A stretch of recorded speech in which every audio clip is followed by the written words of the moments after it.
story keeps flashing in my brain. Grace, mercy, and peace be unto you from God our Father and our Lord and Savior, Jesus Christ, and together we say. Amen. A lot of us have heard this story from the Old Testament today, about Jacob, and he's there at the Sabbath, and he has the wrestling with God. It's something that a lot of us who are a little bit more mature probably heard in Sunday school at one time or the other. And you hear it preached every 3 years, or the opportunity to preach on it every 3 years. And so it's not like we haven't heard stuff before. But what does all this really mean? What's this wrestling that God had to think about? Well, Jacob wasn't really a nice guy. If you reach back into your memories, this is the guy whose mom put him up putting on a cloak of sheepskin that was really smelly, so that he would smell like his brother Esau. Because while Esau was out in the field tending to the sheep and doing all the husbandry type of things that he was really great at doing, Jacob was more kind of like, did whatever he wanted and didn't really have to work that hard. But his mom favored Jacob over Esau and said, go into your dad, who didn't have good eyesight anymore. Put on this sheepskin, and he'll feel over to see which one you are, and he'll smell the sheepskin, and he'll feel it being kind of rough, and then you can just say, hey, it's me. Can you give me the birthright? Because Esau was supposed to get the birthright, the blessing. So he listened to his mom, Jacob did, went in, and you got the blessing. And then his dad was like, wait a minute, you're the wrong one. And Esau came back, and he's like, can't I have a blessing? You did it on the wrong one. He said, I can't take a blessing back.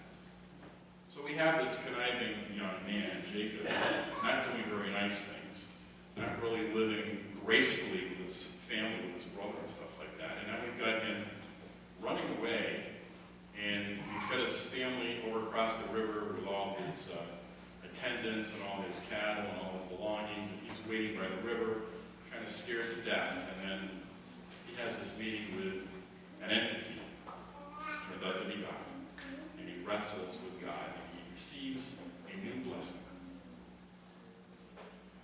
Don't we wrestle? Don't we have things that kind of come down on us? Sometimes we're not too nice. It happens to all of us. We're not perfect. We can be really cruddy at times. We can also be people of grace. And so this reading helps us understand how God is here for us and meets us where we're at. Well, this is the comparison for living life. Are we existing, or are we really living? Existing, not so high. Living, really wonderful. Jacob was existing. He was doing the stuff that he wanted to do without really having a firm grasp on why he was doing it. His life was going up and down and all kinds of turmoil and whatnot. He met God, wrestled with the understanding of who God is and who he was.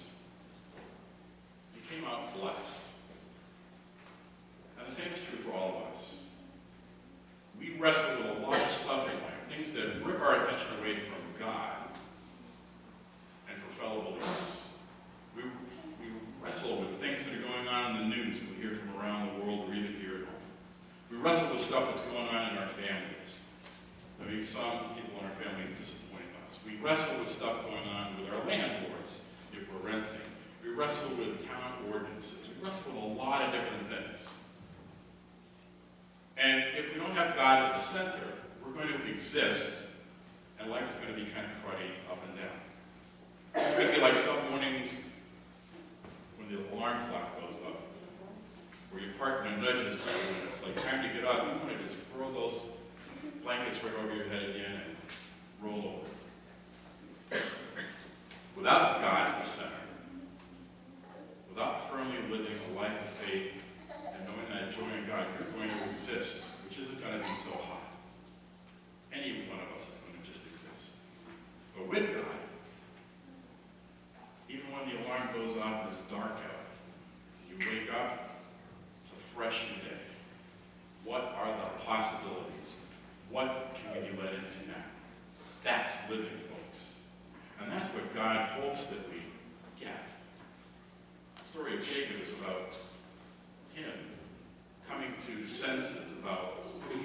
of where he was going to go in life. It's about God being here to move us from one level of understanding to another. And it's true that we can all exist at times. We can all be on that plane because stuff can get us down.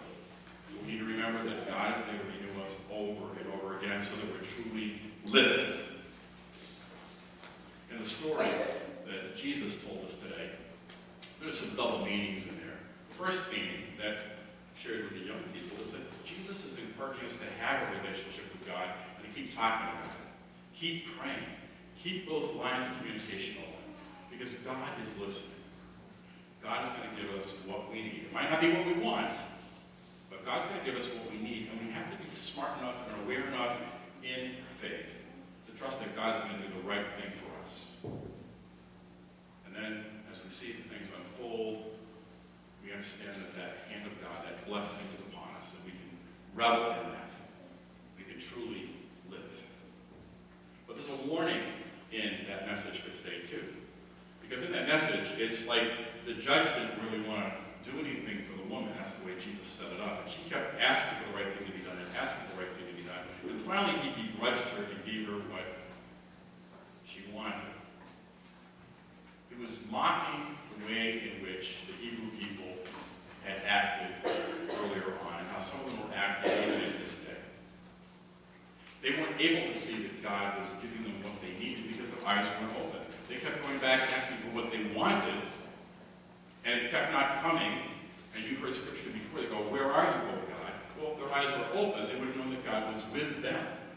So Jesus is using that story today in two ways. Encourage us to pray, but not to close our minds to God because our hearts are hardened to only what we want, and we're only going to accept what we want. That's the thing. Existing is living to ourselves and only wanting what we want. Graceless life. Opening ourselves up to God and trusting that God's going to be here for us. Meet us where we're at and give us what we need. That's living. That's trusting in the grace that will lift us up and move us. That's trusting in the Christ who went to the cross to save us from ourselves. We remember that every time we go up to the Eucharist, every time we partake of the bread and the wine. We remember that that blessing is meeting us in our poverty of our minds every week, because we all live in the poverty of ourselves, because we all can fall short of being people of faith, because things can get us down. But the grace is, as we heard, that God's going to meet us every day, every week, every hour, every second. Our challenge is that we might open to that grace so that it washes over us and renews us. So as people of faith, we can rub up against others and others can get to know that love of God through us. May we trust God to lead us and guide us as